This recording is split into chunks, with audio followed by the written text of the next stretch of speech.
Deus nos transforma, nos leva, Deus, por caminhos de transformação, de redenção. Sobretudo, Deus nos mostra, nos revela o teu reino.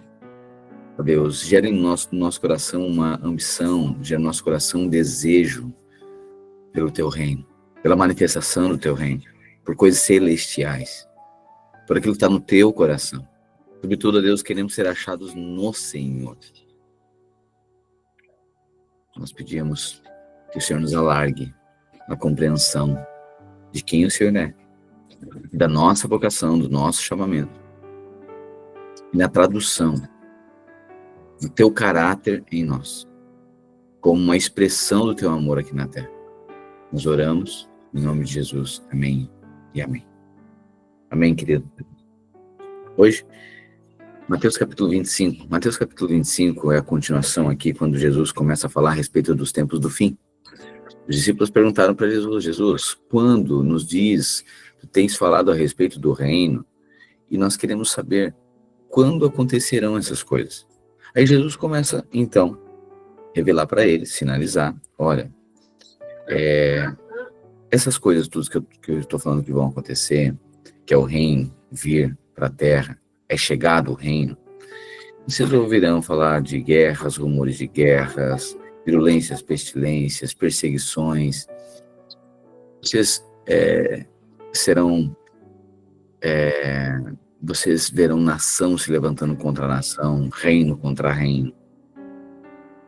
Mas isso tudo não é o fim. Atentem-se para o povo de Israel, a parábola da figueira. Quando eles estiverem voltando para casa, está próximo o verão. Então esses sinais, nós já temos visto ao longo ao longo de muitos, nós mesmos, nossa geração, sempre a gente viu isso acontecendo. Nos últimos séculos e até milênios, já temos visto. A gente sabe da história desses sinais acontecendo. Então Jesus disse que esses seriam os sinais da sua vinda. Mas prioritariamente o sinal da vinda de Cristo é o amor de muitos se esfriando. Um dos sinais. E o ágape esfriado, então está falando que é de crente, cristão que perde a responsabilidade, ágape, sobre a vida de outras pessoas. E Jesus disse que esse também era um sinal, que a vida é individualizada. Então, o ágape esfriado é aquele que vive uma vida individualizada, individualista, não é compartilhada, gerada no compromisso, na responsabilidade por apacentar, por crescer, desenvolver relacionamentos, pelo ID do Senhor, pelo fazer discípulos, Pois bem, então Jesus fala a respeito dos tempos do fim. E aí, Jesus agora começa a mais uma vez sinalizar a qualificação daqueles que vão reinar. Jesus começa a estabelecer parâmetros, dizendo, olha, o reino dos céus é semelhante a algumas situações. E aí ele vai usar agora primeiro aqui no capítulo 25, a parábola das virgens. Jesus está dizendo que o reino dos céus é como 10 virgens, em que 5 são prudentes e 5 são nécias, são tolas. Mais uma vez, ele está dizendo, olha, o reino dos céus é semelhante a pessoas que percebem a necessidade e a oportunidade de juntar óleo nas suas lâmpadas e outros que desprezam isso. Então, alguns vão ingressar no reino e outros não. Alguns estarão e outros ficarão de fora. Então, lembrando que salvação é pela graça mediante a fé, mas o reino é por obras. E agora a gente começa a ver essa descrição. Jesus estava dizendo, olha, arrependei-vos, porque é chegado o reino dos céus. João Batista estava pregando, e depois que João Batista foi preso e foi morto, Jesus começou, então, a proclamar também o reino dos céus. Só que o reino dos céus, então, a qualificação é por obras. Sempre lembre disso. O reino dos céus é por obras.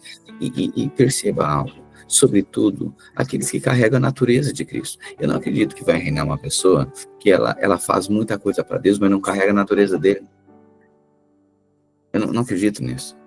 Por isso que nós, como cristãos, sobretudo, é carregar o caráter Cristo, a natureza Cristo, a vocação Cristo, a entrega Cristo, a doação Cristo, a renúncia Cristo. Você entende isso? Eu não creio que nós chegaremos no reino dos céus porque a gente fez muita coisa, mas nunca teve a natureza do... Eu não creio nisso. Eu não creio que a gente vai fazer um monte de coisa, mas o nosso coração não é semelhante de Jesus. Mas ok, porque a gente entendeu como se fosse um troféu a ser conquistado, a gente fez muita coisa. Eu vou lá, prego o evangelho e tal, mas não tem o caráter de Cristo. Eu estou fazendo coisa para Cristo, mas não tem o caráter dele. Não faz sentido. Né? Por isso que, prioritariamente, a revelação do reino dos céus não é sobre um lugar a nós, sobre um troféu a ser conquistado, sobre um lugar em que nós chegaremos, mas é um caminho que nos transformou e nos fez pertencentes a esse lugar. Amém? Eu sei que você consegue compreender isso, porque não faz sentido. A gente pode dizer, ok, a gente é crente, a gente está pregando o evangelho para conseguir muitas almas para Cristo, tá bom? Mas o caráter dele não é revelado em mim. A natureza de Cristo não é revelada na minha vida. As renúncias que ele tem também, ou seja, a natureza de Cristo não foi revelada em mim. E não faz sentido eu participar de um lugar que não tem a natureza daquele lugar. E por isso que a boa obra que ele começou, ele vai terminar. Porque não faz sentido chegar no reino, senão, olha só, mais uma vez a gente é como qualquer outra religião que diz para fazer um monte de coisa para alcançar um lugar com a divindade. Qual é a diferença daí? O evangelho, a diferença do evangelho é que, diferente de todas as outras religiões, que é chegar a um lugar, o evangelho é nos transformar ao ponto de nós sermos a expressão de quem ele é. Isso aqui é a maturidade espiritual. Nós compreendemos que nós carregamos a natureza Cristo, e essa natureza Cristo, agora ela revelada em nós, ela começa a ser desenvolvida, ela começa a ser liberada a partir do tratamento de Cristo na nossa vida. Aí essa natureza se revela. Como que vai revelar a natureza humilde de Cristo em nós? Em situações de humilhação. Como que vai... o que precisa acontecer para que seja revelada a natureza ágape de Deus na nossa vida? Quando a gente abrir mão de nós mesmos e nos doar por outros. O amor sacrificial, o amor de entrega genuína, não de troca. Você entende isso? Então a vida cristã não é um caminho, um lugar que a gente quer chegar, mas é um caminho que nos transforma. E nesse caminho, essa transformação nos dá o caráter Cristo, a natureza Cristo. E quando nós chegarmos no lugar, quando nós chegarmos nesse reino, a gente já é cidadão desse reino, a gente já tem a natureza desse reino. Faz sentido para você? Porque senão é mais um caminho de conquista. Imagina, a gente atropela um monte de coisa aqui na Terra, a gente atropela um monte de gente, porque a gente está querendo alcançar um lugar, uma posição, melhor, né, uma posição no reino. Tá bom, é verdade, o pastor vai ter posição? Vai. Mas não adianta ter a posição, mas não estar no lugar. Saul também tinha a posição de rei no reino de Israel, mas não ocupava o lugar, não tinha o coração do pai. Você entende isso? Então não é sobre nós conquistarmos uma posição como Saul, mas não carregarmos o coração como de Davi, um homem segundo o coração de Deus. A gente pode fazer uma obra para Deus como se o Deus oferecesse uma posição para a gente. Só que não é isso. Imagina, só um pouquinho. Eu fico pensando, né?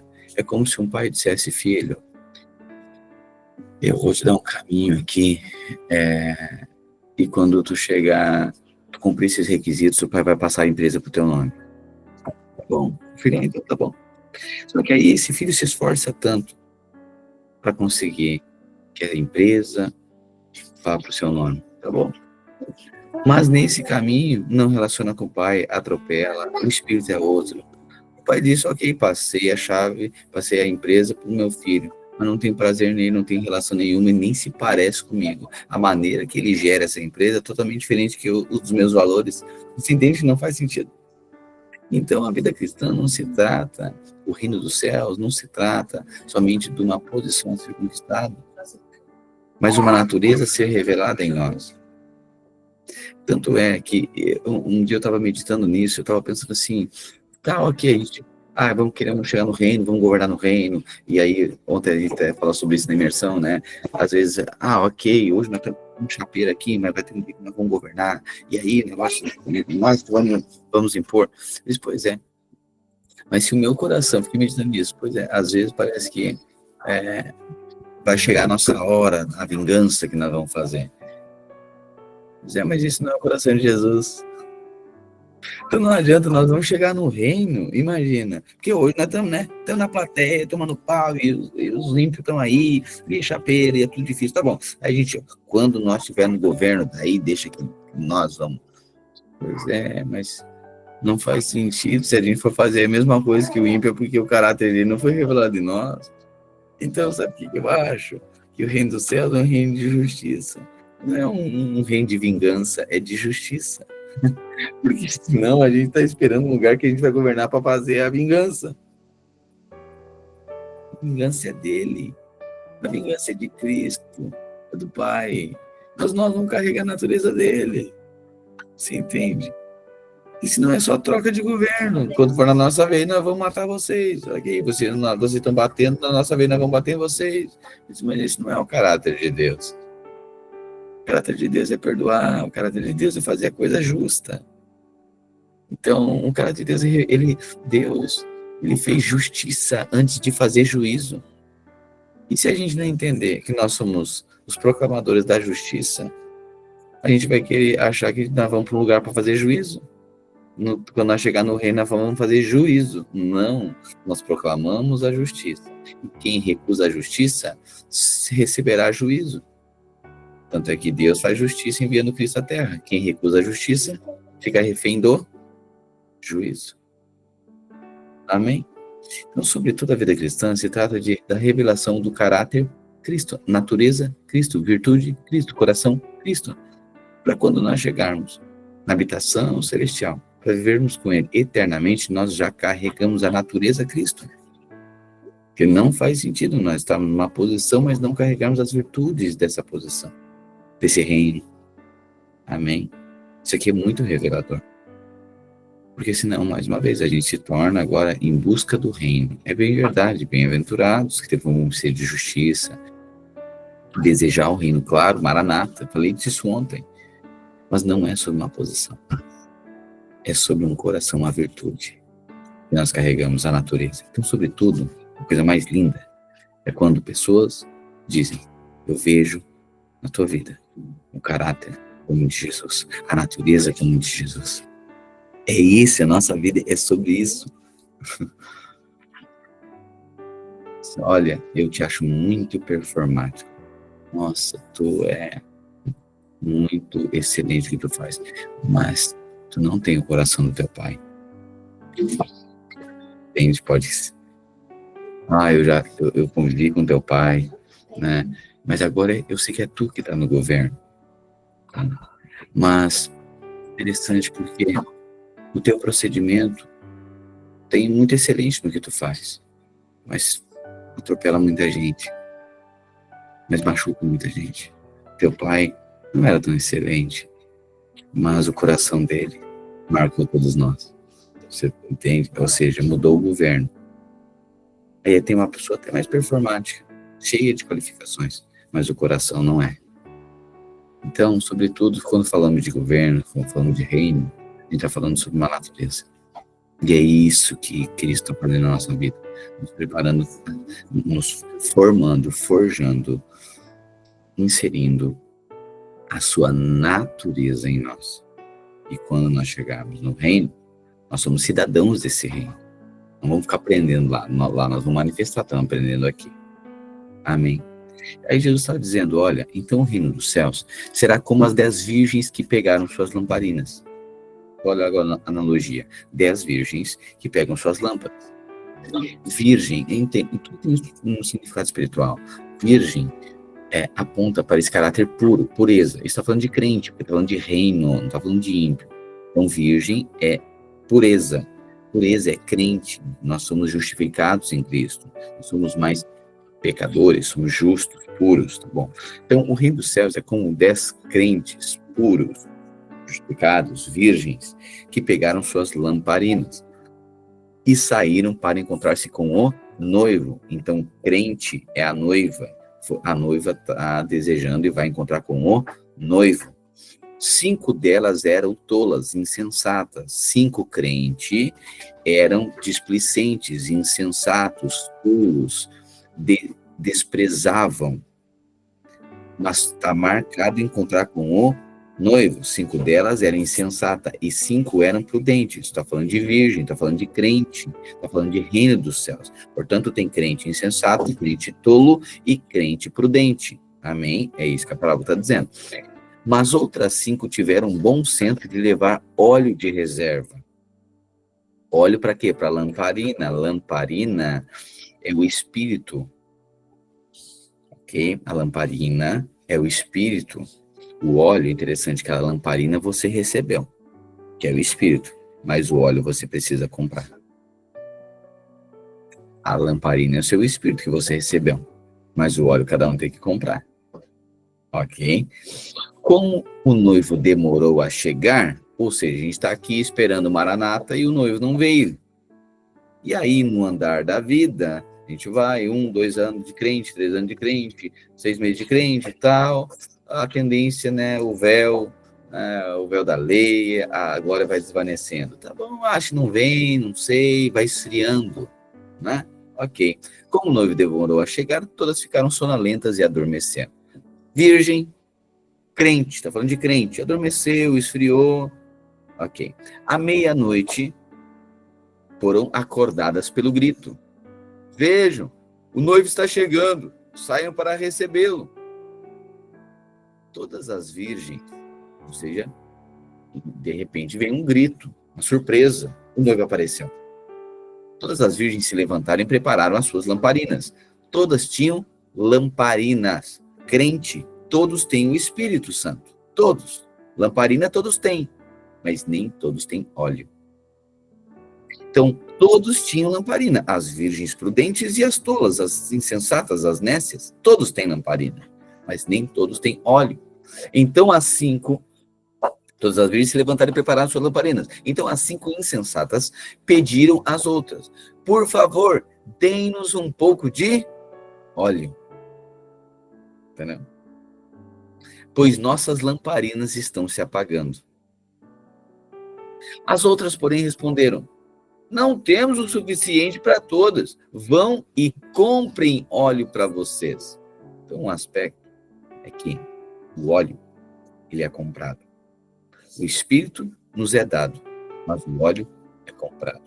O que é o óleo? O óleo é a presença, é a relação com ele, é o transbordar. E a gente vai comprar esse óleo, comprar essa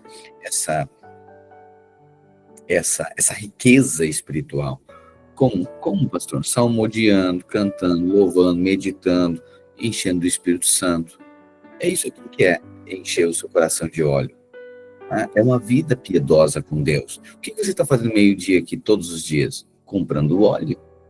Tem aqueles que vão, quando o noivo chegar, não tem óleo, não tem presença, não tem profundidade, não tem glória, não tem.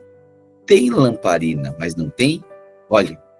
É crente, é virgem, mas nem todos têm óleo. Você vai ver na vida cristã é assim. Então você vai ver aqueles que eles são vencedores, perguntar, ele tem óleo, tem presença, tem revelação, tem discernimento, tem glória, tem interpretação espiritual, as coisas, porque tem óleo, só compra óleo. E tem um outro que não, ele não tem palavra, não tem fundamento, não tem discernimento, não tem relacionamento com o Espírito Santo, não tem óleo. Quando vão e comprem óleo. Então, lembrando, lamparina nos é dado, mas o óleo precisa comprar. Você recebeu o Espírito, mas a glória, a presença, o ouro, essa glória, você precisa comprar. Amém. Quando estavam fora comprando óleo, agora sai para comprar óleo. O noivo chegou. Então, as 5 que estavam preparadas, entraram com ele no banquete de casamento. E a porta foi trancada. Mais tarde, quando as outras 5 voltaram, ficaram do lado de fora clamando, chamando: Senhor, Senhor, abra-nos a porta. Mas ele respondeu: a verdade é que não os conheço. Portanto, vigiem, pois não sabem o dia nem a hora da sua volta. É muito claro, né? Você consegue ver? O reino, Jesus está falando do reino. É muito claro. Olha o reino dos céus. O noivo vai vir. Ninguém sabe o dia nem a hora. Portanto, vigiem, irmãos. Viva uma vida piedosa. Seja o seu coração e meu coração cheio do óleo da presença. Ontem estávamos na minha imersão, enchendo nosso coração de óleo, de presença. Se o noivo chega agora, estamos nele, nosso coração está nele, crescendo nele, o caráter dele, a virtude dele, a natureza dele. Aleluia! A gente não está aqui como um crente salvo e não está atento às coisas espirituais, às direções, o que ele está fazendo na nossa vida, a palavra, a nossa relação com ele. Tem relacionamento. Né? Eu faço aqui uma outra analogia, né? É como que você... sabe aqueles casamentos surpresa? Acho que tem no Oriente Médio, tem muito isso, né? Que conhece a noiva no dia. Deus que me livre. Imagina. Levanta o véu e vê. É bem aquela coisa de pica-pau, assim, né? Tá a noiva lá, daí quando levanta, assim, é um negócio estranho, um negócio horrível. Pois é. Aí você vê uma tristeza, muitas vezes, no semblante, aquela tristeza, aquela coisa desconfigurada. Por quê? Porque tem a formatação ali, mas não tem relacionamento. Com Deus é a mesma coisa. Aí não tem um óleo. Fala do noivo, mas nunca conheceu o noivo. Né? Diz que está prometida para um casamento no reino do céu, mas não conhece, nem falou com o noivo, nunca conversou com o noivo pelo telefone da oração. Você entende isso? Né? Não conhece, não discerne. Mas é crente, mas eu sou crente, eu tenho um Deus, tudo bem, mas não tem óleo. E aí no reino, Jesus está dizendo, vai ficar de fora. Pastor, mas olha só, mas Jesus é ruim. Claro que não. Claro que não. A oportunidade é para todos. O chamado é para todos. Mas o reino dos céus, muitos ficarão de fora do reino. Pastor, fora do reino, como é que vai ser? Onde é que vai ser o reino? Aqui na terra? Aqui na terra. Aí Jesus vai estar em Jerusalém e vai governar com os outros 12 apóstolos. Ok. E aí a terra vai ser governada. Sim. Por quem? Por Jesus. Quanto tempo? 1000 anos? Tá. Bom, então Jesus vai estar governando, Jesus, o reino de justiça e paz. Então vai ter justiça na terra? Sim. Então nós vamos participar do reino, se tiver o caráter dele, se tiver óleo. Quem tiver óleo, quando ele chegar, vai reinar. Mas tem crente que não vai reinar. É isso que Jesus está falando na parábola. É verdade, pastor. Então tem crente, tem irmão meu da igreja. Não, os da igreja vão ser todos vencedores, mas os das outras igrejas não sei. Irmãos nossos, você vai conhecer pessoas que dizem, não, eu sou crente, tudo bem, mas não basta ser virgem, tem que ser virgem prudente. Para reinar, não basta ser virgem, precisa carregar óleo, não basta ter lamparina, precisa carregar a presença. Aí vai reinar. E 5 estavam preparadas. E as outras foram comprar óleo, mas não havia mais tempo. Não, mas agora Jesus não tem mais tempo. A porta se fecha. E aí chega, diz, olha, mas em teu nome nós profetizava, eu cantava, fui até uns GCs. Diz, não te conheço. Esse conhecer, já falamos sobre isso, é iada. Não te relaciono. Nós não relacionamos, eu não te conheço. E aí ficarão de fora, pastor, então o reino vai ser aqui. Então tem gente que vai ficar de fora do reino? Sim. Por quanto tempo, pastor? A Bíblia não escreve. Mas qual é a minha fé? Irmãos, a minha fé, a minha interpretação, a minha. Não é a palavra, é a minha. Agora, guardado aqui a minha interpretação. O que eu penso? Assim como o reino dos céus, existe um galardão diferente relacionado à glória que cada um carrega e ao preço que cada um, e as suas renúncias, e o preço que cada um pagou. Certo? Então, assim como o galardão é diferente, eu acredito que a disciplina também é diferente. Não acredito que é a mesma disciplina para todo mundo. Porque se o galardão é diferente, por que Deus colocaria a mesma disciplina para todo mundo? Então, eu imagino que um crente ele pode pegar talvez 600, 700 anos de disciplina fora do reino e depois sim inserido no reino. Você entende isso? O fato é, a Bíblia não deixa claro isso, mas diz que ficarão de fora. E de fora haverá choro e ranger de dentes. Há muito tempo a gente ouvia isso e imaginava que era no inferno. Mas Jesus está falando do reino dos céus. E o reino dos céus será aqui na terra um governo. Então muitos ficarão de fora do reino. E aí esse lamento é por quê? Porque todos nós temos a oportunidade. Sabe aquele lamento dizendo, nossa, a pior coisa, irmão, é ver alguém sentar na cadeira, ver alguém sentando numa cadeira que era nossa. Eu tive a oportunidade. Eu fui chamado para isso, mas eu desprezei. E aí não tem mais tempo. Não, mas agora não tem mais tempo. E essa é a disciplina. Aquele que despreza o óleo, a presença, fica fora. Eu sei que a gente vive uma geração que a gente não gosta muito, não é muito acostumado com limites, né? Então a gente acha um absurdo. Nossa, mas que Deus duro. Né? Oh, mas olha só. Aí a gente dá muita justificativa. É porque a gente não conhece muitas vezes o caráter de Deus. Ele é justo. Ele é justo. E aí é uma questão de quem desprezou. Todos têm oportunidade. Portanto, eu e você estamos no tempo da oportunidade de cumprir o ID do Senhor, de pregar o Evangelho, de ser uma tradução, deixar o Evangelho, a palavra, nos gerar o caráter de Cristo, a natureza, a vocação Cristo em nós, ao ponto de sermos a tradução de quem Ele é, pregar o Evangelho, ser sal da terra e luz do mundo, sermos agentes de redenção aqui na terra. Aleluia, uma expressão de quem Ele é, o corpo de Cristo, a família de Deus. Revelando o seu caráter, cumprindo a nossa vocação e aguardando a volta de Cristo.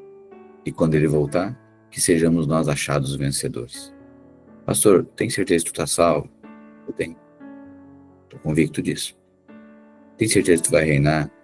Não. Existem algumas...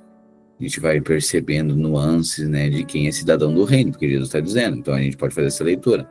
Mas eu estou caminhando porque eu quero ser achado vencedor. Tu crê que tu vai? Eu creio, né? Por isso que eu estou lutando aqui. Mas assim, a gente só vai saber quando as nossas obras forem passadas pelo fogo. Vamos ver se é madeira palifeno ou se é ouro, prata e pedras preciosas. Porque a gente pode fazer muita coisa, mas só Deus conhece o nosso coração.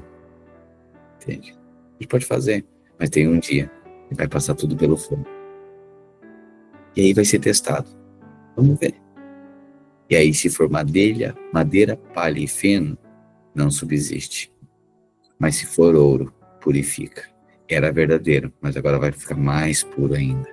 Amém? Que as nossas obras de justiça, elas... Isso que eu encontrei na internet. Quando as nossas obras de justiça, os nossos atos de justiça, eles forem passados pelo fogo, que sejam encontrados como ouro refinado. Amém. Amém. Aí Jesus continua dizendo, olha, eu vou falar para vocês uma outra coisa. O reino dos céus, vocês entenderam isso? Os discípulos talvez, ok, estamos entendendo, estamos tentando discernir. Aí Jesus diz assim, tá bom, o reino dos céus também pode ser ilustrado. Acho que Jesus era muito pedagógico. Vários exemplos. A gente às vezes não entende num, mas entende de outra forma. Jesus diz, o reino dos céus pode ser ilustrado com a história de um homem que estava para fazer uma longa viagem. Olha só, um homem está para fazer uma longa viagem. Ele reúne os seus servos, ou seja, ele é um patrão, então, reúne os seus servos, reúne os seus empregados, e lhes confiou o seu dinheiro. Ele disse, olha, eu vou sair agora, tirar um ano fora, e vou entregar minha empresa, e vou entregar aqui o dinheiro para tu administrar. Tá bom. Reuniu os seus servos, confiou o seu dinheiro, dividindo de forma proporcional à capacidade deles. Espera aí, esse senhor é sensato. Porque ele não pega um que tem uma capacidade diferente do outro e ele trata igual. Não, cada um recebe a medida segundo a sua capacidade. Assim como eu e você temos dons. Eu sei que de vez em quando a gente acha que não tem nada, mas a gente tem. Então, só que tem pessoas que têm mais dons do que outras. Tem. Tem pessoas que são a expressão dos seus dons é mais abrangente, é mais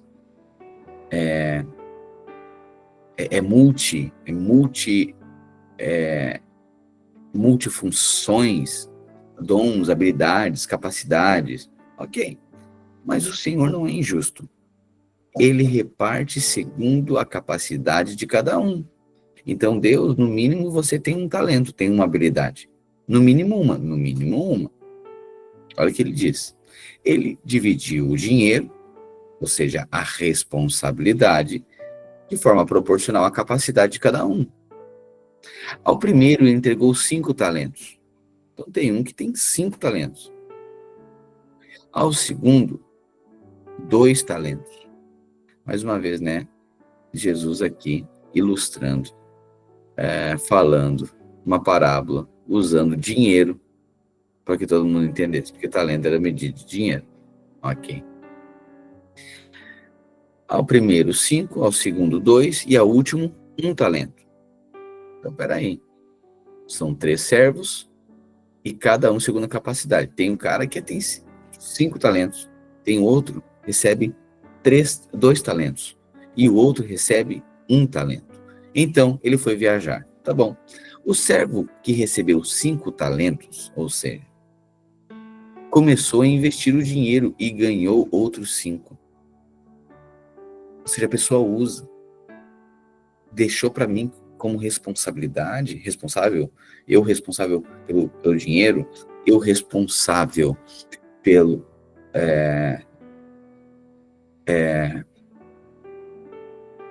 eu com responsabilidades, a pessoa diz, não, eu vou lá. Ele responde a essa responsabilidade, aquilo que lhe foi confiado às suas mãos. E é interessante, eu tenho percebido muito isso. As pessoas que mais servem, normalmente, são as que mais são, mais tem, sempre vai aparecer coisa para fazer, sempre. E às vezes a gente entra num lugar e fica pensando, meu Deus do céu, só eu para tudo. É porque quem tem 5, ele multiplica, vai ter 10. E é justamente isso. A gente é responsável por uma coisa, daqui a pouco é responsável por outra coisa, daqui a pouco é responsável. Meu Deus do céu! Eu disse, sim, é porque tu está multiplicando. Mas é interessante que aquele que é negligente com um, até o que tem é tirado e dado para outro. Você entende? Eu sei que muitas vezes isso nos incomoda, mas saber que isso deveria ser motivo de muita alegria. Por quê? Porque é Deus confiando. Sabe aquela coisa? Vamos lá. Se você fosse confiar algo seu na mão de algum irmão, esse irmão aí que você está pensando, provavelmente é alguém cheio de responsabilidade, mas duvido que esse irmão que você está pensando não tenha responsabilidade alguma. Ele está sem nada para fazer e você vai confiar na mão dele. Provavelmente uma pessoa que já tem muita responsabilidade, você diz, tinha que contar com fulano. Sim ou não? Tá vendo? Aí o irmão vai dizer assim, mas tem um monte de gente que não está fazendo nada, por que tu veio me procurar? Para eu fazer isso? Sim, irmão. É que tu é responsável. E tu multiplica. Tudo que coloca na tua mão, multiplica. Porque a quem tem, mais se dará. E a quem não tem, até o que tem, será tirado. Olha o que diz. O servo que recebeu 5, começou a investir e ganhou outros 5. O servo que recebeu 2, também se pôs a trabalhar e ganhou outros 2. Mas o servo que recebeu 1 talento, cavou um buraco no chão e ali escondeu o dinheiro de seu senhor. Ou seja, diz, não, fica aqui, eu só tenho um mesmo, tá bom. 19. Depois de muito tempo, o senhor voltou de viagem, os chamou para prestarem contas de como haviam usado o dinheiro. O servo ao qual ele havia confiado 5 talentos se apresentou com mais 5. O Senhor me deu 5 talentos para investir e eu ganhei mais 5. O Senhor disse: muito bem, meu servo bom e fiel. Você foi fiel na administração dessa quantia pequena e agora lhe darei muitas outras responsabilidades. Aleluia. Venha celebrar comigo. O servo 22, que havia recebido 2 talentos, se apresentou e disse: o Senhor me deu 2 talentos para investir e eu ganhei mais 2. O Senhor disse: muito bem, meu servo bom e fiel. Você foi fiel na administração dessa quantia pequena e agora lhe darei muitas outras responsabilidades. Venha celebrar comigo. Por último, o servo que havia recebido 1 talento veio e disse: eu sabia que o Senhor é um homem muito severo, que colhe onde não plantou e ajunta onde não semeou. É interessante, né? Essa descrição aqui de Jesus falando que tinha 1 talento, disse isso. Eu sabia que o Senhor é homem severo, que colhe onde não planta e ajunta onde não semeia. Pergunto para você: você como um pai é assim com os filhos? Imagina, você exige de uma criança pequena o que exigiria de um adulto? Não pode. Qual é a consciência desse que tem 1 talento e que o Senhor é mau? Sabe isso aqui? É legalista, é véu. Tem muita dureza. Não, muita exigência, tem que fazer muito perfeito e tal. Ele tem a visão de que Deus é mau. E aí, por conta disso, ele disse: eu sabia que o Senhor é um homem muito severo. É uma visão distorcida de Deus como um pai. O Senhor é muito severo, que colhe onde não planta e ajunta onde não semeia. Tive medo de perder seu dinheiro, por isso o escondi na terra. Aqui está ele. O Senhor, porém, respondeu: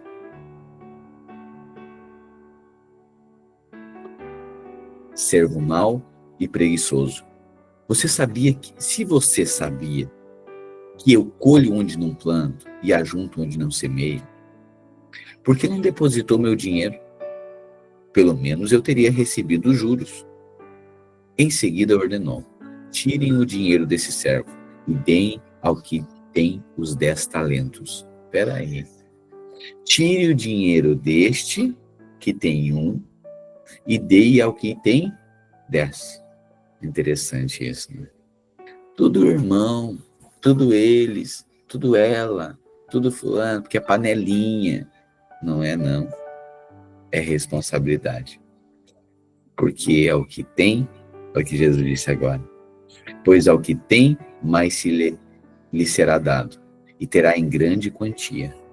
Mas do que nada tem, mesmo que não tem, lhe será tomado. Agora lance esse servo inútil para fora. Fora da onde, pastor? Fora do reino, na escuridão, onde haverá choro e ranger de dentes.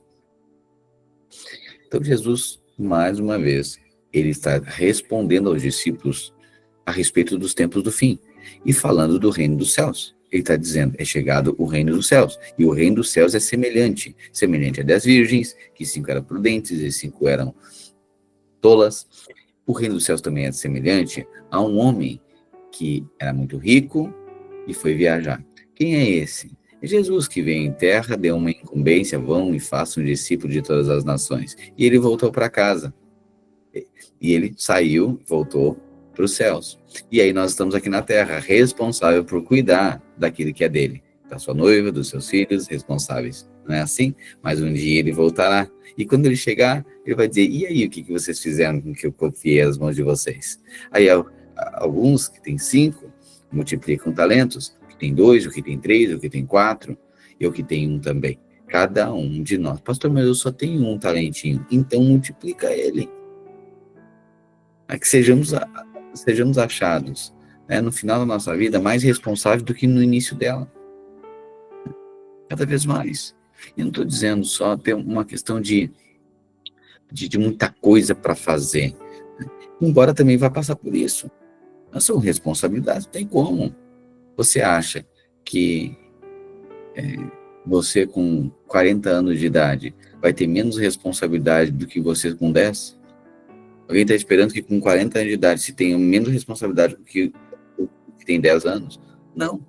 Então, assim, é inevitável.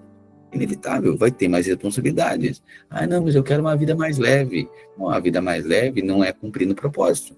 Aí não tem como. Né? É por isso que Jesus deixa claro. Então, às vezes eu sei, às vezes a gente está cansado, às vezes tem um tanto de coisa, mas Paulo é um apóstolo que ele entende isso, ele diz, olha, embora muitas vezes exteriormente eu esteja desgastado, mas interiormente renovado. É completude, é o propósito. Eu sei também, a gente deve ter cuidado para não fazer da agenda um senso de aprovação. Também tem.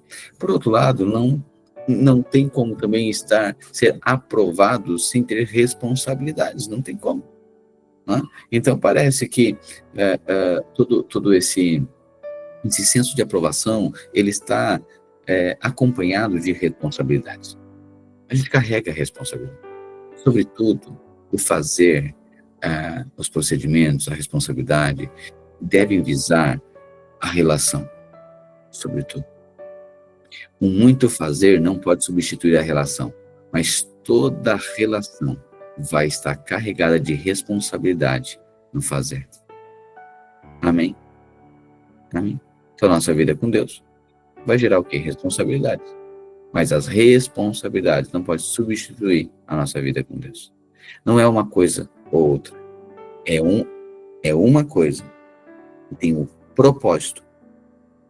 Você entende isso? É a relação, nossa relação com Deus. Então, tudo que a gente faz, todos os procedimentos, tudo isso, é para gerar Cristo em nós. E nós temos uma tradução de quem Ele é.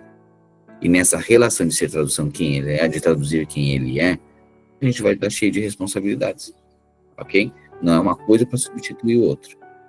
Amém? Aí no versículo 31, Jesus diz assim: quando o Filho do Homem vier em sua glória, acompanhado de todos os anjos, ele se sentará em seu trono glorioso. Todas as nações serão, olha, quando o Filho do Homem vier em glória, acompanhado dos anjos, olha o que vai acontecer aqui então. Ele se sentará em seu trono glorioso. Todas as nações serão reunidas em sua presença. Espera aí, todas as nações? Sim. E ele separará pessoas como um pastor separa as ovelhas dos bodes. Colocará as ovelhas à sua direita e os bodes à sua esquerda. Então o rei dirá aos que estiverem à sua direita: venham, vocês que são abençoados por meu Pai, recebam como herança o reino que ele lhes preparou desde a criação do mundo. Interessante. Venham, vocês que são abençoados, recebam como herança o reino que ele preparou desde a criação do mundo. Peraí, então, eu estou dizendo que o Filho do Homem vier em glória, acompanhado dos anjos, se assentará no trono e vai julgar agora. E aí vai separar as ovelhas dos bodes. E vai dizer, agora vocês vão desfrutar da herança que está preparada para vocês antes da criação do mundo. Pois agora está falando das nações, ele fala das nações. Pastor, isso aqui é o mesmo julgamento dos crentes? Não, agora é das nações. Olha agora, venham vocês que são abençoados por meu Pai, recebam como herança o reino que ele lhes preparou desde a criação do mundo. Pois tive fome e vocês me deram de comer. Tive sede e me deram de beber. Eu era estrangeiro e me convidaram para a sua casa. Eu estava nu e vocês me vestiram. Eu estava doente e vocês cuidaram de mim. Eu estava na prisão e me visitaram. Então os justos responderão: Senhor, quando foi que vimos faminto e lhe demos de comer, ou sedento e lhe demos de beber? Ou como estrangeiro e o convidamos para a nossa casa, ou nu e o vestimos? Quando foi que vimos doente ou na prisão e o visitamos? E o rei dirá: eu lhes digo a verdade, quando fizeram isso ao menor desses meus irmãos, foi a mim que o fizeram. Em seguida, o rei se voltará para os que estiverem à sua esquerda e dirá: fora daqui, malditos, para o fogo eterno, preparado para o diabo e seus anjos. Pois tive fome e não me deram de comer, tive sede e não me deram de beber. Eu era estrangeiro e não me convidaram para a sua casa. Eu estava nu e não me vestiram.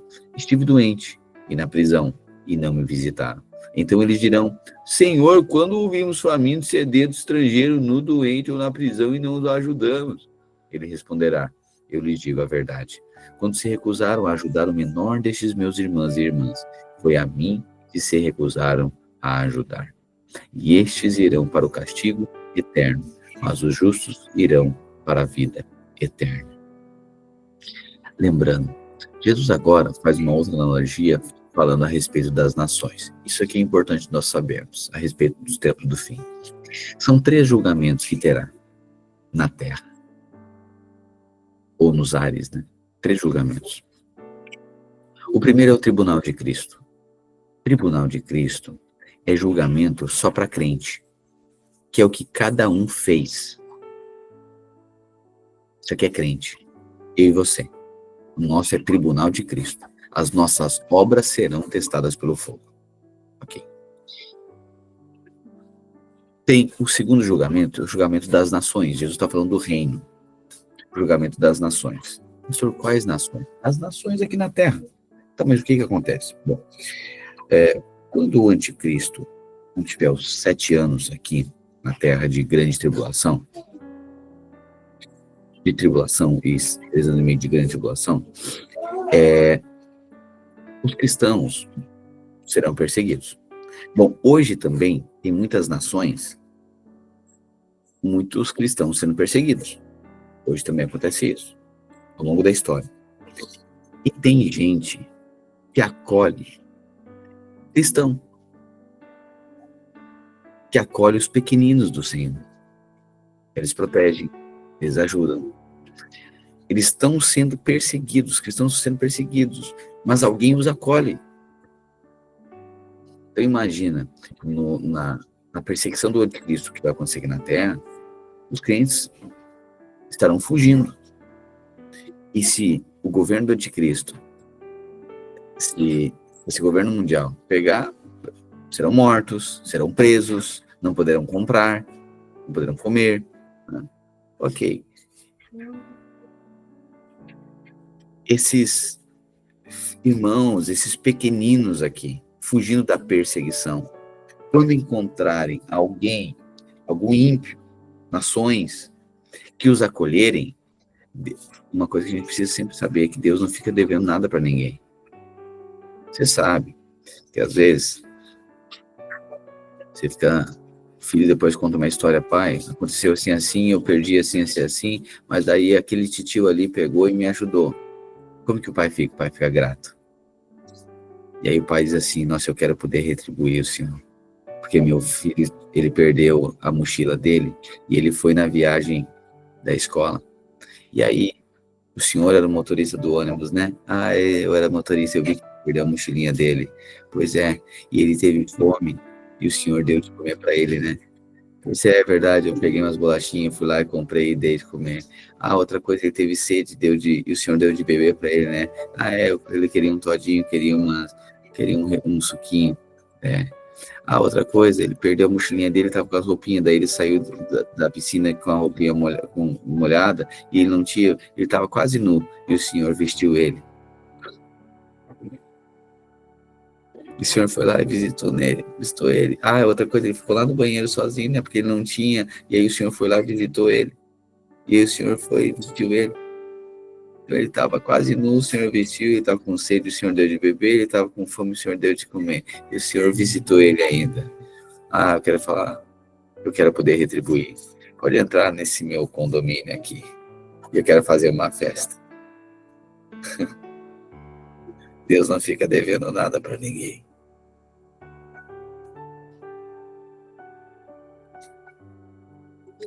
Pastor, Jesus está falando de reino. Reino é por obra, sim. Mas por que Jesus falou sobre herança? Porque herança não é pelo que a gente faz. Herança só se recebe. Mas o reino não é pagamento. É pagamento. Então por que ele chamou de herança? Porque isso aqui não é para filho, isso aqui é para ímpio. Aí é só uma herança. Está recebendo aquilo que não merecia. Mas porque tratou bem os seus filhos, está herdando algo que eles não fizeram por merecer, mas porque cuidaram dos filhos do Senhor. Pastor, então quer dizer que tem ímpio que vai entrar no reino? Sim, vai participar do reino, porque estarão aqui. Tá, as nações que acolherem os cristãos perseguidos no governo anticristo, sim, estarão aqui na terra. Eles vão ficar aqui. Ah, e o anticristo, os exércitos do anticristo e o diabo, os demônios, ok. Aí o exército do anticristo será morto aqui na terra. Ok, o anticristo é o exército. E aí Jesus virá e estabelecerá o seu governo aqui na terra. Ok, então tem aqueles que acolheram os cristãos, eles poderão ficar aqui no reino. Sim. Tá. Mas eles não são justos ainda. Não, eles precisam crer em Jesus. Tá, e daí como é que fica? Sim, lembre de uma coisa, o reino 1000 anos é só o descanso aqui na terra, mas tudo o projeto da redenção, o plano é para novos céus e uma nova terra. Então, para novos céus e uma nova terra, esses ímpios precisarão se converter. Quem é que vai pregar para eles, pastor? Os judeus. Os judeus vão ficar pregando para eles aqui no reino, eles vão ter que crer. Tanto é que no final dos 1000 anos, Satanás será solto e vai seduzir muitos ainda, para não confiar no Jesus Messias. E muitos vão desviar o coração, mas tem muitos que vão crer. Ah, esse é o Messias, nós temos que adorar. Assim como hoje nós somos salvos porque precisamos crer que ele veio, né? Que ele é o Messias, as nações também terão que crer. Muitas pessoas terão que crer em Cristo. E aí, novos céus e uma nova terra. Amém? Então, no reino vai ter os justos, nós é por direito. Por quê? É pagamento. Nós é por obras. Mas Jesus está dizendo que tem nações. E existem nações que são separadas, bodes das ovelhas. Então, tem nações, pessoas que acolheram cristãos, eles participarão do reino, receberão como herança. Por quê? Porque os filhinhos, os perseguidos, foram acolhidos por eles. Porque muitos cristãos perseguidos pelo anticristo terão fome, e aí vai um ímpio lá e dá de comer para ele, porque ele está fugindo do anticristo. O outro não tem uma roupa, ele vai lá e acolhe. O outro está fugindo lá, está com a família, não tem onde ficar, o ímpio acolhe ele, dá de comer, dá de beber. Aí o Senhor diz o seguinte: olha, eu tive fome, mas eu nunca vi o Senhor com fome. Eu nunca vi o Senhor sedento. Quando que eu fiz isso? Seja bem-vindo ao reino. Mas por que o Senhor está me retribuindo? Eu nunca fiz nada para o Senhor. Fez sim. Não, mas eu nunca fiz. Fez para o meu filho. Aí ele é seu filho? É. E porque fizeste para ele, fizeste para mim. É lindo, né? Jesus é justo demais. Aleluia.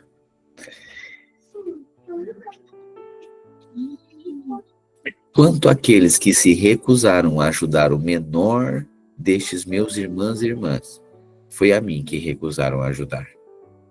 E estes irão para o castigo eterno, mas os justos irão para a vida eterna.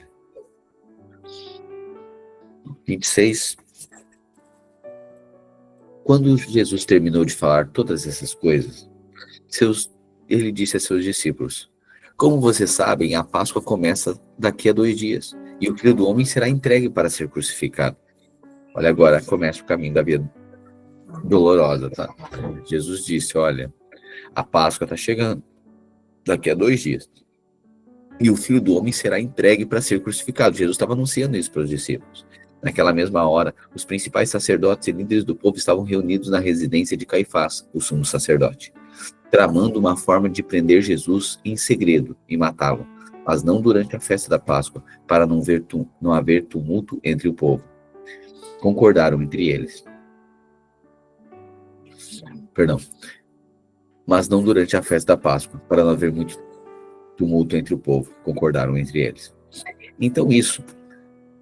Enquanto isso, Jesus estava em Betânia, na casa de Simão, o leproso. Quando ele estava à mesa, uma mulher entrou com um frasco de alabastro, um vaso, contendo um perfume caro, e derramou o perfume sobre a cabeça dele.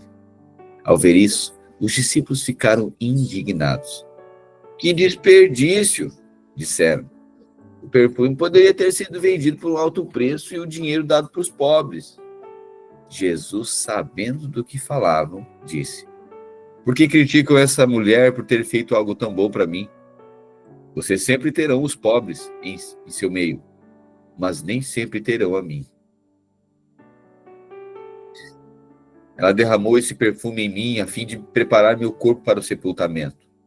Eu lhes garanto, onde quer que as boas novas sejam anunciadas pelo mundo, o que esta mulher fez será contado, e dela se lembrarão. Lindo isso. Lindo, né? Lindo.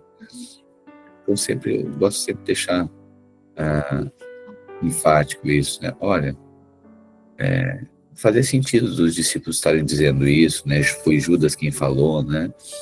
Nos outros evangelhos aqui, vai mostrar que foi Judas que se incomodou e a mulher investiu o dinheiro, o perfume, no corpo de Cristo.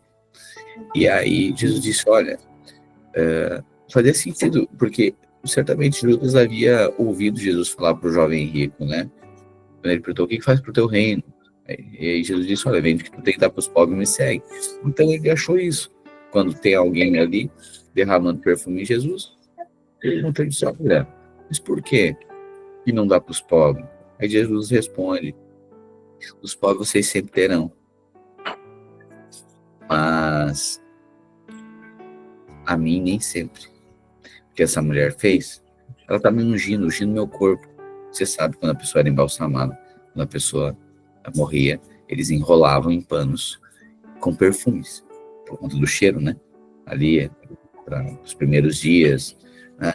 Então, Jesus está dizendo, ela está ungindo, porque eu serei morto. Né? Jesus estava anunciando o que ia acontecer. E aí o que fica claro é que a instrução para quem é discípulo, para quem tem revelação do corpo de Cristo, investe no corpo. Por isso que eu e você, nós somos aqueles que investimos a nossa vida, nosso coração, nossos recursos, no corpo de Cristo. Porque nós discernimos quem Ele é. Mas o ímpio tem que dar para os pobres mesmo. Que é a única coisa que ele pode fazer. Exatamente, pois conhece o quem. Amém? Portanto, aí Jesus disse, quer que as boas novas sejam anunciadas pelo mundo, o que essa mulher fez será contado.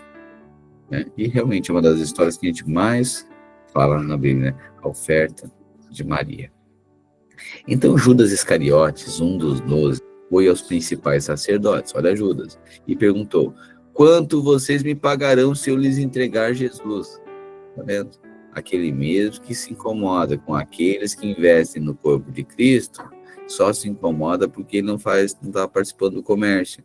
Mas a primeira oportunidade que ele tiver benefício com o corpo de Cristo, ele vende.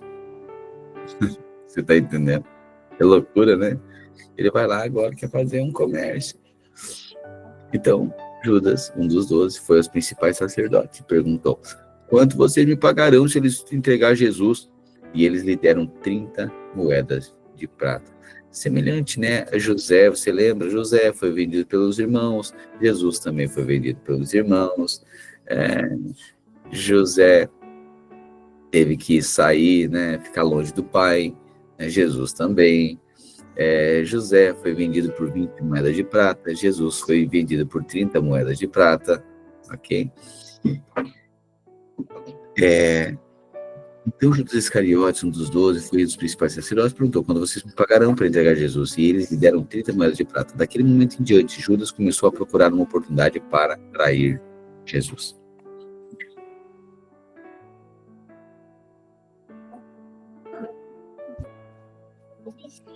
No primeiro dia da festa dos pães sem fermento, os discípulos vieram a Jesus e perguntaram, onde quer que preparemos a refeição da Páscoa, Jesus? Ele respondeu, assim que entrarem na cidade, verão determinado homem.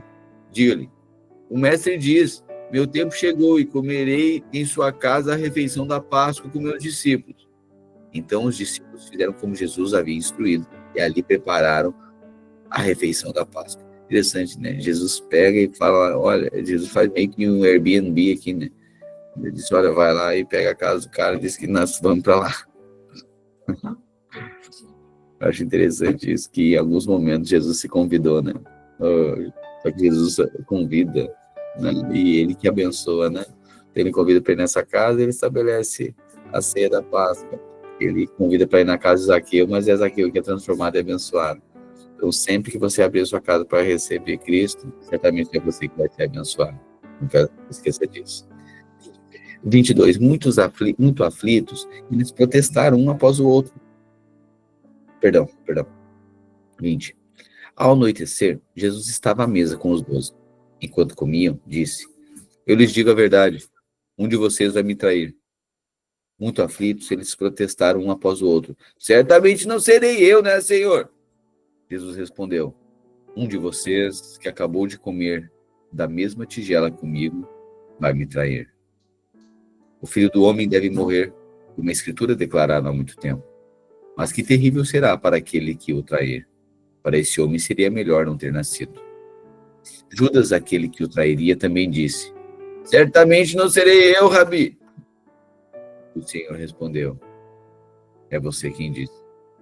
Enquanto comiam, Jesus tomou o pão e o abençoou. Em seguida partiu em pedaços e deu aos seus discípulos, dizendo, tomem e comam, porque esse é meu corpo. Então tomou o cálice de vinho e agradeceu a Deus. Depois entregou-o aos discípulos e disse, cada um beba dele, porque este é meu sangue que confirma a aliança. Ele é derramado como sacrifício para perdoar os pecados de muitos. Preste atenção ao que eu lhes digo. Não voltarei a beber vinho até aquele dia em que com vocês beberei vinho novo no reino do meu Pai. Então cantaram um hino e saíram para o Monte das Oliveiras. Interessante que a Bíblia menciona só uma vez que um hino foi cantado, né? Foi antes da crucificação. Né? Então cantaram um hino e saíram para o Monte das Oliveiras. E certamente o hino era Somos Igreja e o Glorioso. Porque era aí, o Glorioso estava no meio deles. De manhã cedo, os principais sacerdotes e líderes do povo se reuniram outra vez para planejar uma maneira de levar Jesus à morte. Então o amarraram, o levaram e entregaram a Pilatos, o governador romano. Quando Judas, que o havia traído, viu que Jesus tinha sido condenado à morte, encheu-se de remorso e devolveu as 30 moedas de prata aos principais sacerdotes e líderes do povo, dizendo, pequei, pois traí um homem inocente. Que nos importa? Retrucaram eles. Isso é problema seu. Então Judas jogou as moedas de prata no templo, saiu e se enforcou. Os principais sacerdotes juntaram as moedas e disseram, não seria certo colocar esse dinheiro no tesouro do templo, pois é dinheiro manchado de sangue. Então resolveram comprar o campo do oleiro e transformá-lo num cemitério para estrangeiros. Por isso, até hoje, ele se chama Campo de Sangue. Cumpriu-se assim a profecia de Jeremias que diz, tomaram as 30 peças de prata, preço pelo qual ele foi avaliado pelo povo de Israel. E compraram o campo do oleiro, conforme o Senhor ordenou. Agora Jesus estava diante de Pilatos, o governador romano.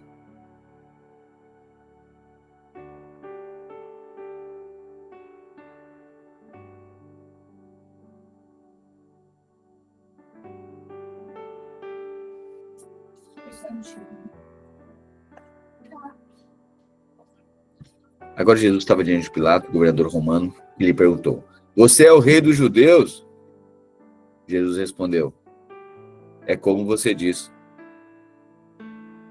No entanto, quando os principais sacerdotes e os líderes do povo fizeram acusações contra ele, Jesus permaneceu calado. Então Pilatos perguntou, você não ouve essas acusações que fazem contra você? Mas para a surpresa do governador, Jesus nada disse. A cada ano, durante a festa da Páscoa, era costume do governador libertar um prisioneiro, qualquer um que a multidão escolhesse. Nesse ano, havia um prisioneiro famoso por sua maldade chamado Barrabás. Quando a multidão se reuniu diante de Pilatos naquela manhã, ele perguntou, quem vocês querem que eu solte? Barrabás ou Jesus, chamado Cristo? pois ele sabia muito bem que os líderes religiosos judeus tinham prendido Jesus por inveja. Nesse momento, enquanto Pilatos estava sentado no tribunal, sua esposa lhe mandou o seguinte recado: deixe esse homem inocente em paz. Na noite passada tive um sonho a respeito dele e fiquei muito perturbada.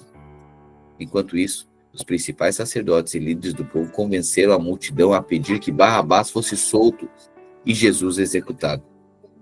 Então, o governador perguntou outra vez: qual dos dois vocês querem que eu lhe solte? A multidão gritou em resposta: Barrabás, solta Barrabás! Barrabás, solta Barrabás! Pilatos perguntou: e o que farei com Jesus, chamado Cristo? Crucifique-o! Crucifique-o! Crucifica-o! Gritou a multidão. Por quê? Quis saber Pilatos. Que crime ele cometeu? Mas a multidão gritou ainda mais alto: crucifica-o! Crucifica-o! Crucifica-o! Pilatos viu que nada adiantava insistir e que um tumulto se iniciava. Assim mandou buscar uma bacia com água, lavou as mãos diante da multidão e disse: estou inocente do sangue desse homem. A responsabilidade é de vocês. Todo o povo gritou em resposta: e nós e nossos descendentes sejamos responsabilizados pela morte dele.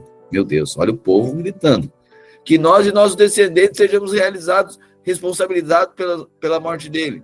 Então Pilatos lhe soltou Barrabás e, depois de mandar açoitar Jesus, entregou-o para ser crucificado. Interessante. Duas coisas que me chamam a atenção nesse texto aqui. Dentre tantas, né? Pilatos, diante de Jesus, ele lavou as mãos. Sabe, isso é uma atitude de quando a gente não tem parte com aquilo. A gente lava as mãos. Eu não tenho parte. Não tenho parte nessa decisão de vocês. Pilatos lavou as mãos. Mas Jesus lavou os pés. Jesus se coloca na posição daquele que tem parte. Daquele que se responsabiliza e serve. Pilatos disse: eu não tenho nada a ver com isso. Isso é uma atitude que revela o nosso coração. Somos do time do Pilatos, aqueles que lavam as mãos, ou do time de Jesus, aqueles que lavam os pés? Que aí vocês sejamos encontrados como aqueles discípulos de pés lavados e que lavam os pés. Amém? Amém? E interessante porque Barrabás, olha só, a gente precisa meditar nesse cara. Eu pulei alguns versículos? É?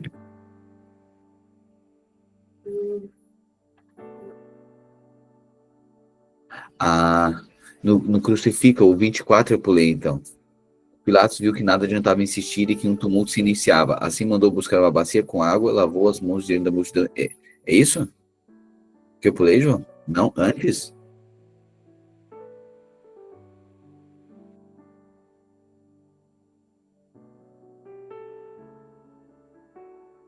Tem certeza?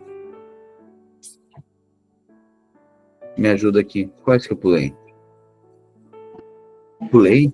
Pastor, a gente não leu a parte que Pedro negou Cristo. Pulou aquela parte ali. No 26? Isso, lá no 26. Exatamente. Não, mas força. Eu pulei a Bíblia, irmãos, eu não li a Bíblia. Meu Deus do céu. Nossa. Sim, mas também Mateus 26, também que me respeite nesse 75 versículos.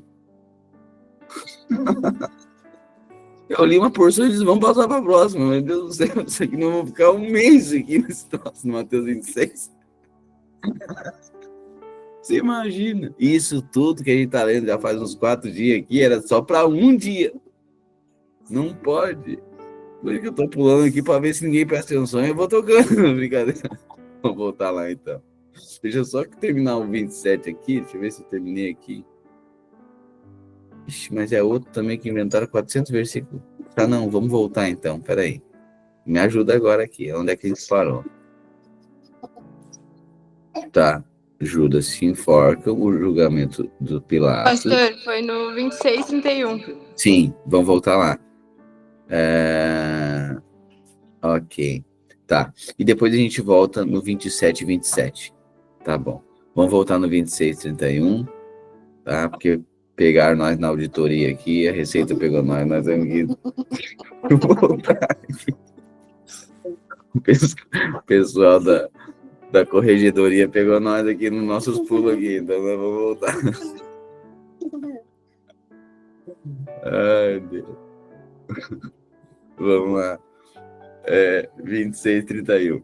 No caminho, antes disso, né, a última Páscoa, Jesus celebrou a ceia, né, a Páscoa. Então cantaram hino e saíram para o Monte das Oliveiras. Perfeito. 31. No caminho, Jesus disse: essa noite todos vocês me abandonarão, pois as Escrituras dizem: Deus ferirá o pastor, e as ovelhas do rebanho serão dispersas.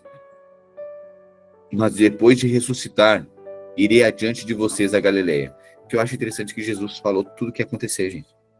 E os discípulos, mente embotada, não é possível. Mas depois de ressuscitar, irei adiante de vocês a Galileia. Pedro declarou: pode ser que todos os outros abandonem, eu jamais abandonarei. Eita. É a confiança, né? Não, eu nunca. É confiança na carne, né? Pedro declarou isso. Jesus respondeu, 34. Eu lhes digo a verdade, essa mesma noite, Pedro, antes que o galo cante, você me negará 3 vezes. Pedro, no entanto, insistiu: mesmo que eu tenha de morrer do seu lado, jamais negarei. E todos os outros disseram o mesmo. Não, tamo junto, pastor. É isso que ele estava dizendo. Então, Jesus foi com eles a um lugar chamado Getsemane e disse: sente-se aqui, enquanto vou ali orar. Levou consigo Pedro e os 2 filhos de Zebedeu e começou a ficar triste e angustiado. Minha alma está profundamente triste, a ponto de morrer, disse ele. Fique aqui e vigia comigo. Ele avançou um pouco, curvou-se com o rosto no chão e orou: meu pai, se for possível, afasta de mim esse cálice. Contudo, que seja feita a tua vontade, não a minha. Depois voltou aos discípulos e os encontrou dormindo. Vocês não puderam vigiar comigo nem por 1 hora? Disse ele a Pedro. Vigiem e orem para que não cedam à tentação, pois o espírito está disposto, mas a carne é fraca. Então os deixou pela 2ª vez e orou: meu pai, se não for possível afastar de mim esse cálice sem que eu beba, faça-se a tua vontade. Quando voltou, pela 2ª vez encontrou-os dormindo de novo, pois não conseguiriam manter os olhos abertos. Foi orar pela 3ª vez, dizendo novamente as mesmas coisas. Em seguida, voltou aos discípulos e lhes disse: como é que vocês ainda dormem e descansam? Vejam, chegou a hora. O Filho do Homem está para ser entregue nas mãos de pecadores.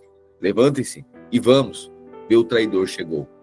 Enquanto Jesus ainda falava, Judas, um dos 12, chegou com uma grande multidão armada de espadas e pedaços de pau.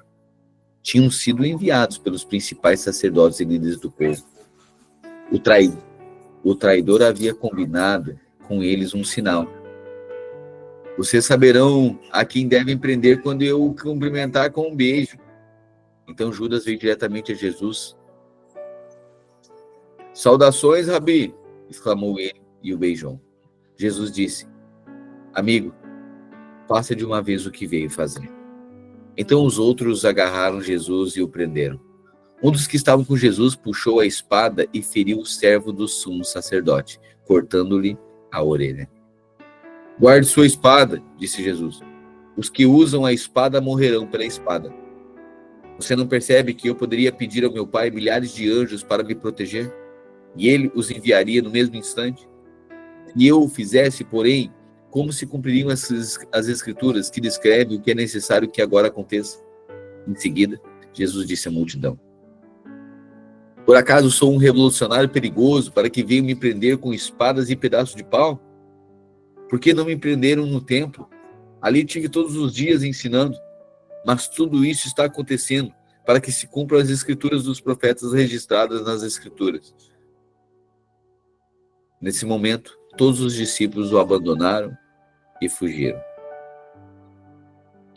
Então, os que haviam prendido Jesus o levaram para a casa de Caifás, o sumo sacerdote, onde estavam reunidos os mestres da lei e os líderes do povo. Enquanto isso, Pedro seguia Jesus de longe, até chegar ao pátio do sumo sacerdote. Ali entrou, sentou-se com os guardas e esperou para ver o que aconteceria. Lá dentro, os principais sacerdotes e todo o conselho dos líderes do povo. É isso, Bruno. Lá, os principais sacerdotes e todo o conselho dos líderes do povo tentaram encontrar testemunhas que mentissem a respeito de Jesus, para que pudessem condená-lo à morte. Embora muitos estivessem dispostos a dar falso testemunho, não puderam usar o depoimento de ninguém. Por fim, apresentaram-se 2 homens e se declararam: este homem diz: sou capaz de destruir o templo e reconstruí-lo em 3 dias. Então o sumo sacerdote se levantou e disse a Jesus: você não vai responder a essas acusações? O que tem a dizer em sua defesa? Jesus, porém, permaneceu calado. O sumo sacerdote lhe disse: exijo em nome do Deus vivo, que nos diga se é o Cristo, o Filho de Deus. Jesus respondeu: é como você diz. Eu lhes digo que no futuro verão o Filho do Homem sentado à direita do Deus poderoso e vindo sobre as nuvens do céu. Então o sumo sacerdote rasgou as vestes e disse: blasfêmia! Que necessidade temos de outras testemunhas? Todos ouviram a blasfêmia. Qual é o veredito? Culpado, responderam. Ele merece morrer. Então começaram a cuspir no rosto de Jesus e a dar-lhe socos. Alguns lhes davam tapas e zombavam. Profetize para nós, Cristo. Quem foi que lhe bateu dessa vez? Interessante, algo importante aqui. Dentre tantas coisas. Você lembra que quando no interrogatório de Pilatos, Jesus se manteve calado? Quando o sumo sacerdote, pergunta para ele: olha, agora, primeiro julgamento de Pilatos, agora o julgamento dos religiosos. Você entendeu que tem 2 julgamentos aqui? Tem o político e o religioso, ok? Então imagina uma situação que aí está sendo avaliado por nós, da vida da igreja, e aí tem implicações e consequências jurídicas isso também. Então aí é julgado lá pelo juiz. Então é o julgamento de Pilatos e julgamento aqui do sumo sacerdote. Diante de Pilatos, Jesus permaneceu calado. Diante do sumo sacerdote, o sumo sacerdote diz: olha, tem acusações contra ti, tu não vai te defender? Jesus permaneceu calado. Mas em determinado momento o sumo sacerdote disse: em nome do Senhor Deus vivo, responda. E Jesus respondeu, porque Jesus era homem submisso à autoridade. Diante da autoridade de Pilatos, Jesus se manteve calado, mas o sumo sacerdote, em nome de Jesus não, né? Em nome de Deus, Jesus se submeteu. Você percebe isso? Autoridade espiritual, diante de uma autoridade espiritual, Jesus obedeceu. Mesmo que estivesse em discordância, mas Jesus obedeceu e submeteu. Pois bem, 69.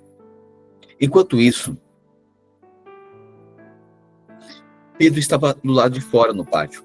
Uma criada foi até ele e disse: você é um dos que estavam com eles, com Jesus o Galileu. Mas Pedro negou diante de todos. Nem sei do que você está falando, disse. Mais tarde, junto ao portão, outra criada o viu e disse aos que estavam ali: esse homem estava com Jesus de Nazaré. Novamente Pedro negou, dessa vez com juramento.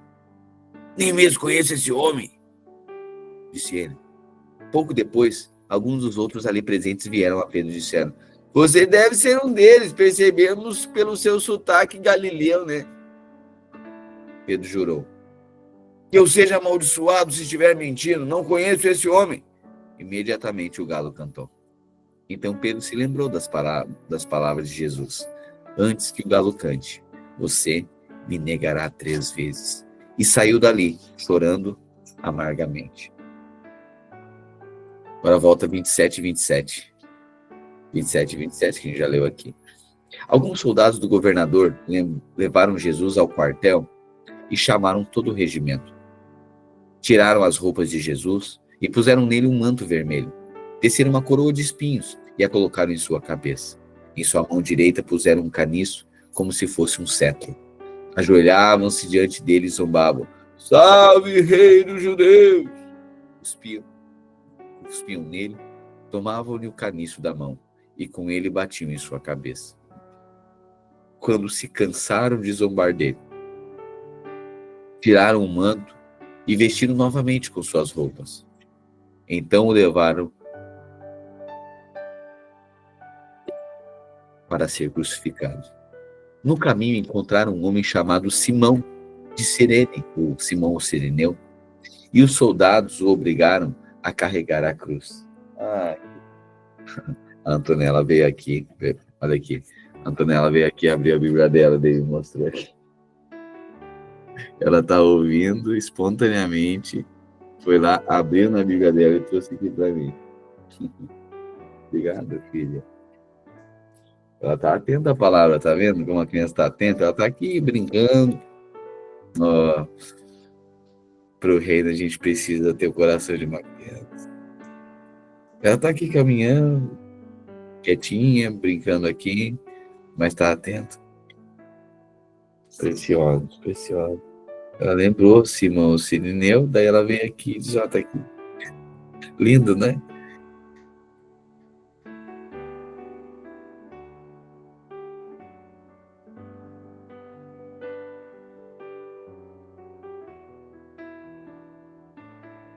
No caminho encontraram um homem chamado Simão de Cirene,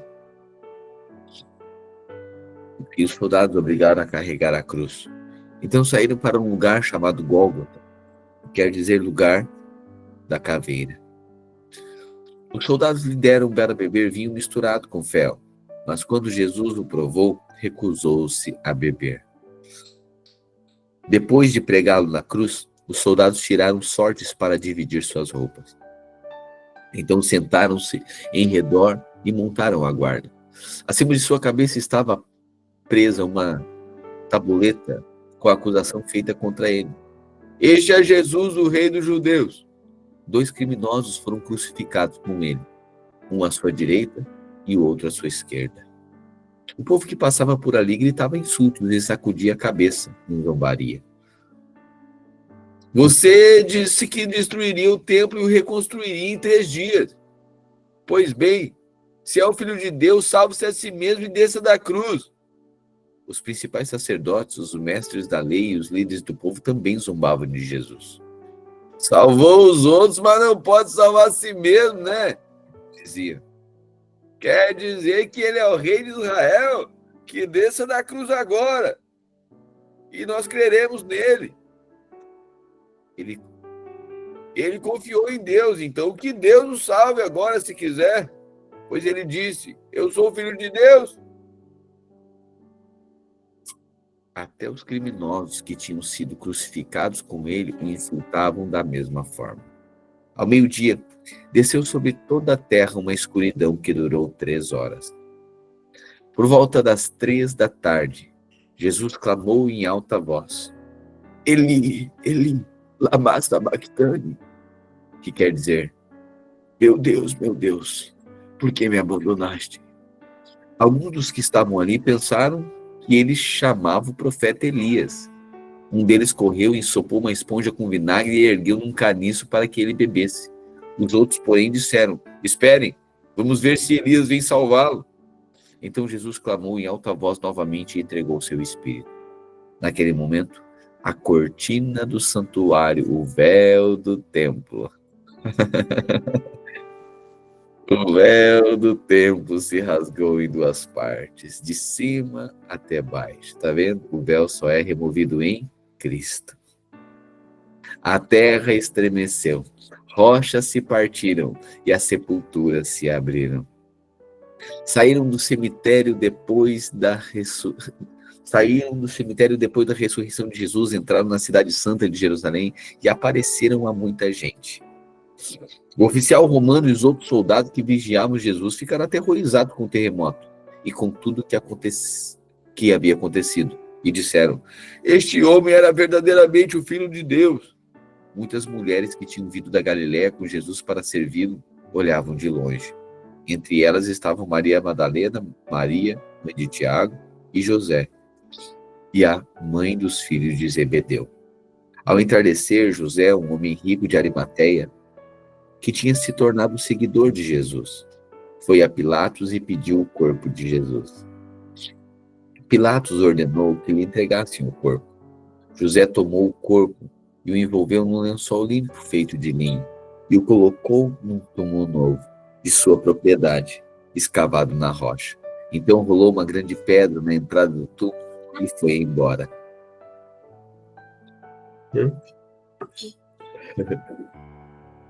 Maria Madalena e a outra Maria estavam ali, sentadas na frente do túmulo. No dia seguinte, no sábado, os principais sacerdotes e fariseus foram a Pilatos e disseram: Senhor, a primeira coisa, né, esse sepultamento de Jesus aqui é interessante porque José, um homem rico de Arimateia, que tinha se tornado seguidor de Jesus, foi até Pilatos e pediu o corpo de Jesus. Interessante, né? Porque aqui, José de Arimateia, ele se tornou um seguidor de Jesus, apreciava Jesus, o seu ensino. E é interessante porque chegou para ele um tempo de uma oportunidade, e a oportunidade era de cuidar do corpo de Cristo. Ele tinha uma tumba. Irmãos, olha só, a gente já falou talvez sobre isso em outro momento, mas vamos lá. Quantos aqui talvez tenham uma esfinge mesmo, né? Eles me ajudam aqui. Que é um lugar, um cemitério, que está reservado para quando você morrer. Né? Alguns pagam isso, né? Um aluguel, ou tem lá comprado. Como que é o nome? Esfinge é o caixão, mas como que é o nome lá? Não é túmulo. Jazigo, não é? Jazigo. Isso, obrigado. O jazigo, lá. Pô, normalmente, quem tem é porque são pessoas com mais posses, né? São pessoas com dinheiro. Por isso que vem a expressão, não tem aonde cair, morto. Porque morrer não tem onde que vai enterrar onde. Então, quem é rico, por isso que essa expressão, não tem onde cair morto, é porque é pobre. Porque rico sempre tem aonde cair morto. Porque tem jazigo, tem posses, certo? Por isso da expressão. Então, José de Arimateia é um homem rico. Imagina, se hoje é difícil, imagina naquela época, certo? O cara tem que ser altos pila, ok? E José de Arimateia, ele percebe o tempo da oportunidade. E agora, é interessante, né?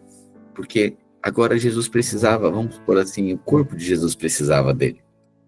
Ele tinha como resolver. Jesus, imagina o que eles dariam para Jesus, porque Jesus tinha tudo na época, né? Vamos lá, ofereceu o que pro cara? O cara faz um milagre, o cara não precisa de nada, né? Mas tem um tempo que Jesus, ele percebeu que era um tempo que ele podia servir, sabe? Assim é também Jesus, o corpo de Cristo, um tempo da oportunidade. Se apresenta, né, esse tempo de oportunidade para nós em relação ao corpo de Cristo. José de Arimateia, agora ele tem um túmulo, e aí ele vai lá e oferece, ele percebe a oportunidade de servir o corpo de Cristo. Amém? E você hoje percebemos a necessidade do corpo de Cristo, de cuidarmos do corpo de Cristo, como José de Arimateia. Você percebe? É um coração.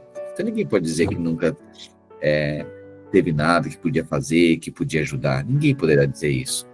É só discernir o tempo da oportunidade. Né? Ele disse, olha, eu tenho posses. Então, ninguém aqui, vocês acham que o discípulo tinha onde cair morto? Era pescador, era pobre lá, né? Não tinham, mas ele tinha muita posse.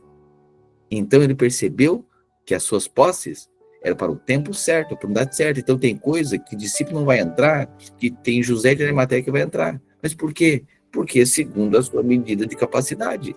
Cada um, portanto, todos nós, os discípulos cuidavam, andavam com Jesus e todos terão uma oportunidade de servir, todos, o corpo de Cristo. José de Arimateia agora tem algo que todos os outros discípulos não tinham como resolver. Aí ele disse, eu consigo resolver isso. Então sempre lembre que Deus dá habilidades para você, recursos para você, capacidades para você, para todos nós, só que de forma diferente. Então tem uns que em determinados momentos nem todos conseguem resolver aquilo, mas para você Deus deu essa capacidade. Né? José de Arimateia percebeu e disse, não, isso aqui eu entro. Ou seja, essa gente aqui não tem como resolver esse problema, mas eu tenho. Né? Ou seja, vocação. Pô, talvez ele não conseguisse ficar com os discípulos lá, caminhando para um lado para o outro, para cima e para baixo. Mas no tempo da oportunidade ele discerniu. Agora só eu posso resolver isso aqui. E aí, ele não diz, olha, discípulo, não sei, você tem que resolver isso aí, né? Faz uma vaquinha aí, né? Faz uma campanha para ver se consegue um chazinho para ele. Não, ele percebeu que era o tempo da sua oportunidade. Para finalizar, foi a Pilatos, pediu o corpo de Jesus, Pilatos ordenou que lhe entregasse o corpo. José tomou o corpo e o envolveu num lençol limpo feito de linho e colocou num túmulo novo de sua propriedade, escavado na rocha. Então rolou uma grande pedra na entrada do túmulo e foi embora. Maria Madalena e a outra Maria estavam ali sentadas em frente ao túmulo. No dia seguinte, no sábado, os principais sacerdotes e fariseus foram a Pilatos e disseram, Senhor, lembramos que quando ainda vivia, aquele mentiroso disse, depois de 3 dias ressuscitarei. Por isso pedimos que lacre o túmulo até o 3º dia. Isso impedirá que seus discípulos roubem o corpo e depois digam a todos que ele ressuscitou. Se isso acontecer, estaremos em pior situação que antes. Pilatos respondeu, levem soldados e guardem o túmulo como acharem melhor. Então eles lacraram o túmulo e puseram guardas para protegê-lo. Depois do sábado, no 1º dia da semana, bem cedo, Maria Madalena e a outra Maria foram visitar o túmulo. De repente, houve um grande terremoto, pois um anjo do Senhor desceu do céu, rolou a pedra da entrada e sentou-se sobre ela. Seu rosto brilhava como um relâmpago, e suas roupas eram brancas como a neve. Meu Deus, houve um grande terremoto, pois um anjo do Senhor desceu do céu, rolou a pedra da entrada e sentou-se sobre ela. Olha agora, seu rosto.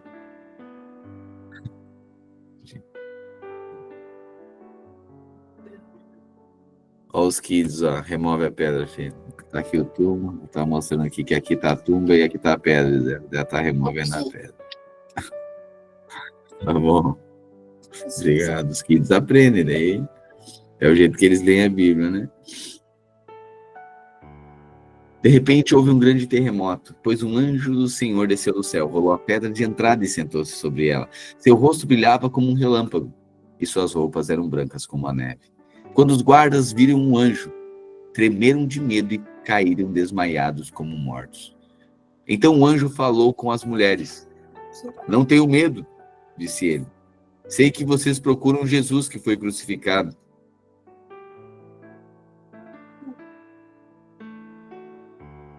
Ele não está aqui.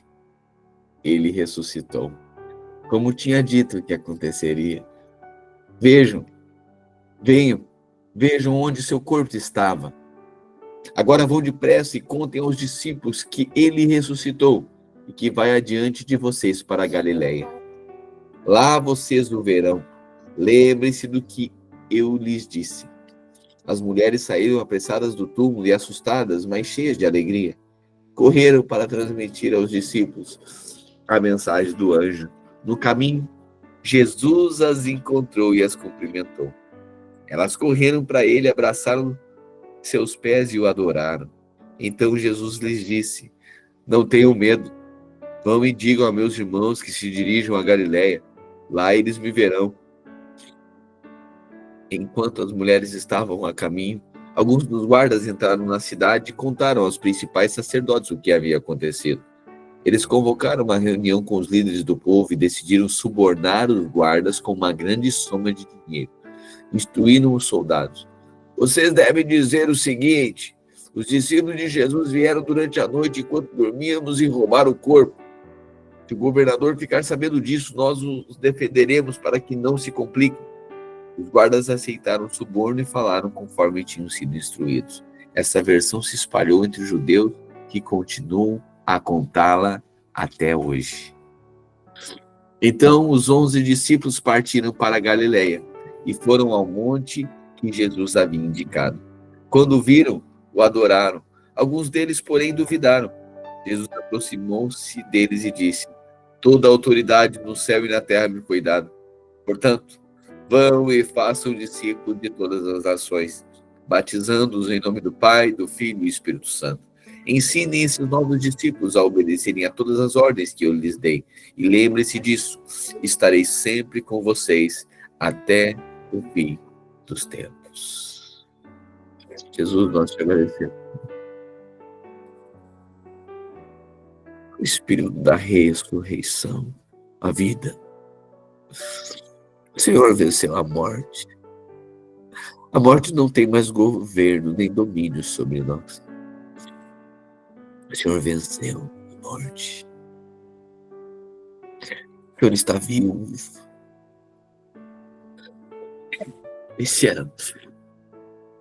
Essa é a evidência, a ressurreição, a evidência de que o Senhor é Filho de Deus, a ressurreição. Hoje o seu governo será estabelecido sobre nós. Já está, mas será estabelecido aqui na terra. Nós celebramos a tua vida.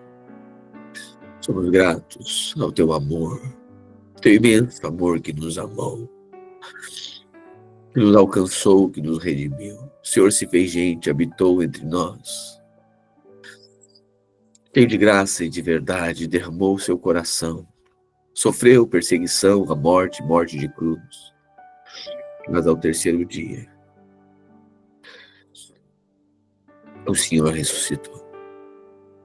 Não servimos deuses mortos, mas servimos um Deus que está vivo.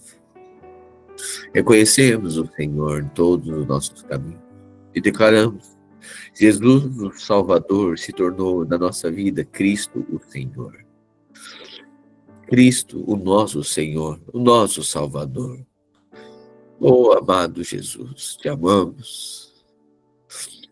Amamos o teu nome, louvamos o teu nome, reconhecemos o Senhor, o governo sobre a nossa vida. Fomos atraídos por esse amor, atraídos por essa graça. E responderemos o teu chamamento de fazer discípulos de todas as nações. Batizando-os em nome do Pai, do Filho e do Espírito Santo, como testemunhas. Quem somos nós? Testemunhas dessa ressurreição.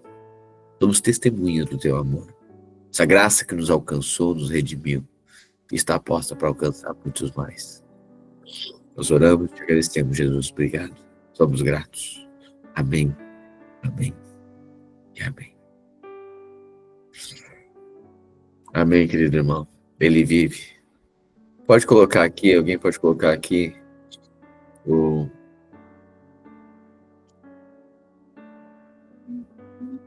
eu acho que pode ser o Vida aos Sepulcros, né? Pode ser o Vida aos Sepulcros. Amém? Para nós finalizarmos o nosso devocional hoje e iniciarmos esse primeiro dia da semana aí, né? Crendo no poder da ressurreição. Amém? A morte não pode detê-lo. Amém? E essa vida hoje está na sua vida. Amém? A morte não pode mais reinar sobre a sua vida por causa de Cristo. A morte não pode ser estabelecida sobre o seu casamento por causa da ressurreição de Cristo. Você percebe isso? A morte não pode chegar na sua casa por causa de Cristo. Amém? Ele dá vida aos sepulcros. A morte não pode detê-lo. Amém? Você está em Cristo. sobre você, sobre a sua vida, sobre a sua casa. Declare o poder da ressurreição. Amém? A morte não pode mais governá-lo. A morte não pode, não aceite. Se posicione, não aceite nenhuma área da sua vida. Pastor, mas já estou declarando isso. Continue. Continue. Talvez é sexta-feira ainda. Talvez você vive o sábado. Mas a promessa é que o domingo pela manhã virá. Existem áreas da nossa vida que a gente está na sexta ainda. É tudo muito recente. Tem outras áreas que a gente vive o sábado.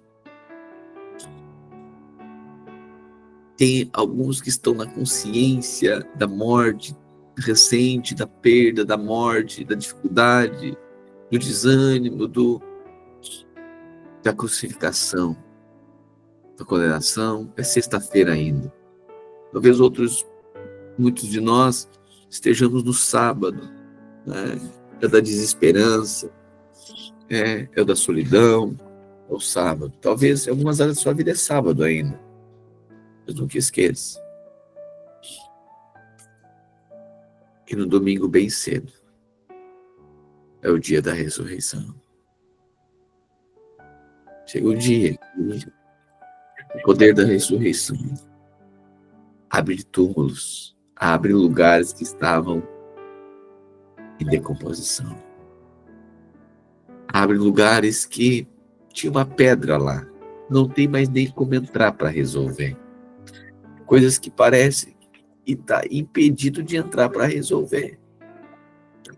Mas Deus diz que nele se manifesta o poder da ressurreição.